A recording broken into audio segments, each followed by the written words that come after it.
Hey there, my name is LexC, and thank you so much for joining me for another video. In this video, I'm going to be answering a question that someone asked me online.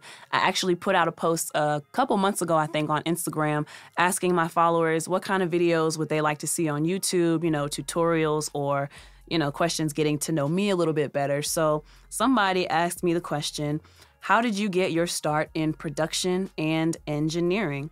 So in this video, I'm going to be answering that question for you. And to make sure that I don't get too long-winded, because sometimes I can be, I'm going to set a timer for 10 minutes. See? Yes. A timer for 10 minutes. And I'm not going to, if I go past it, then I got to wrap it up. So here we go. Time starts now. So the question is, how did you get your start in production and engineering?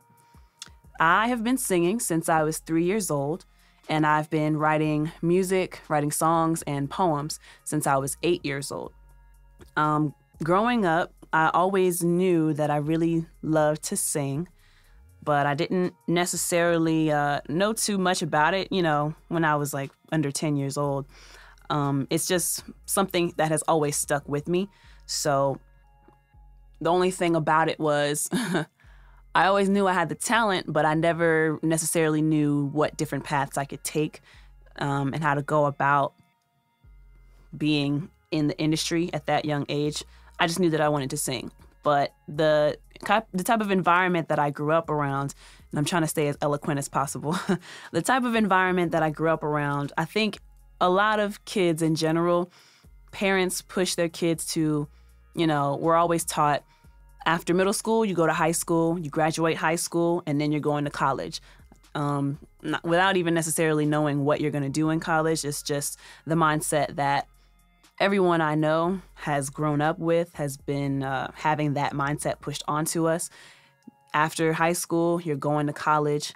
Even if we don't necessarily know what we want to do, or we do know what we want to do and we don't believe that, our parents or other people around us will support us in that decision. So I grew up very much knowing that I love to sing, but also somewhat understanding that it would not necessarily be accepted by my family, because nobody in my family is involved in music as long as I know. So I will be the first generation in my family to be music entertainer, to be within the music industry.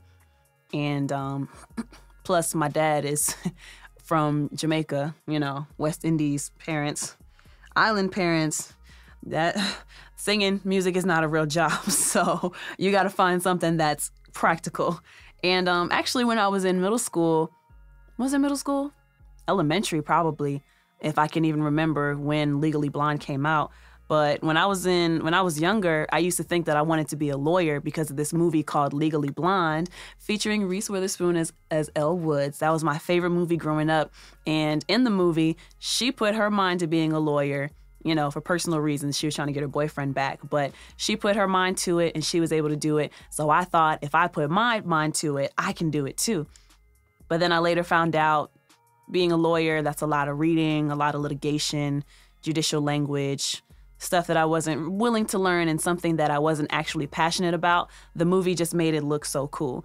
But anyway, as I said before, music just always stuck with me, even though I didn't necessarily know, or I wasn't necessarily brave enough to say at a young age, this is what I want to do.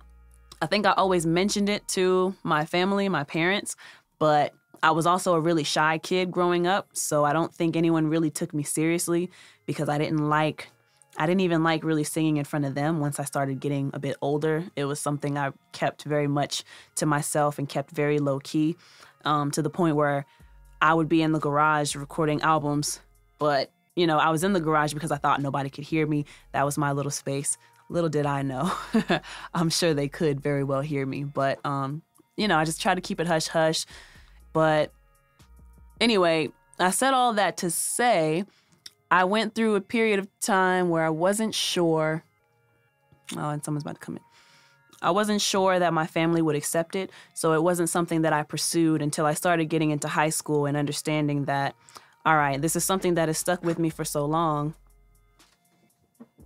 Doing a podcast or video. Okay. That was B-Dub. He is a producer here, an engineer. Anyway, back to my train of thought. Music is something that's always stuck with me ever since I was younger. However, having grown up with that mindset pushed on me that you have to get a practical job, you have to go to college. I tried in high school to find kind of an in-between. I knew that singing wasn't enough and that I needed to have more or be able to do more. So I started exploring different careers within music. And I ended up finding the Art Institute and then Full Sail University. I actually really wanted to go to Full Sail, but it was more expensive than the Art Institute. And during the time I was living in Savannah, so there was SCAD, Savannah College of Art and Design, but they didn't quite have programs that I felt would teach me anything that would be of use until I make it to the level that I'm reaching for. So that was my mindset, basically. That is my mindset. Singing is not enough, so I'm going to learn as much as I can about everything that goes on behind the scenes so I can then work behind the scenes and get to know people within the industry and start to learn how the industry works. And then when my time comes, I can do all this stuff for myself. I'll have the ear for my music because I engineer, I write my own music. Soon I'll be producing my own music as soon as I stop being lazy about it. But my mindset has really just been to learn everything I can that goes on behind the scenes, stuff that's going to help me to be involved in the industry and around industry people. And then once I make it to the level, it can only benefit me from there. So that's how I got into production and engineering. I went to the Art Institute of Atlanta for audio production, and there they taught me how to run the boards, as an engineer behind Pro Tools, how to do live sound, that's live shows, festivals, and theaters, stuff of that nature. Excuse me. How to do post-production so I could edit sound for film and TV shows and even podcasts. How to do radio edits so I could go into radio if I wanted to. So I graduated from there. The studio route has been my what I gravitated towards because as a singer and songwriter, I need to be in the studio. I need to know how to record my own music, and that's what I've been doing. I record my own music, write my own music, record myself. I think I said that already, being a little too redundant there, but that's how I got into production and engineering. It's something that I have attached to my passion, and I have found a way to make everything cohesive. It goes together naturally, so why not? And yeah, that is how I got into production and engineering. And thank you so much to Laptop Shouty. He's the one that hooked me up with my MacBook in the background, which fell asleep on me. He's the one that hooked me up with this MacBook. He's also the one who asked this question of how did I get involved in production and engineering. So thank you so much for giving me this topic and allowing me to be more creative and letting me know that you want to get to know me a little bit more. That's really cool.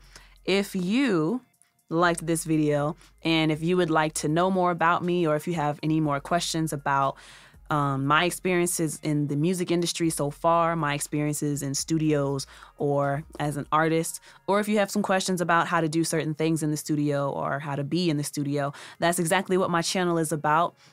So I'm not only learning along the way, but you're also learning along the way. So if you have any questions, leave a comment down below, or you can send me an email at info@lexcatl.com, and I will answer your questions there, and then I'll turn it into a video.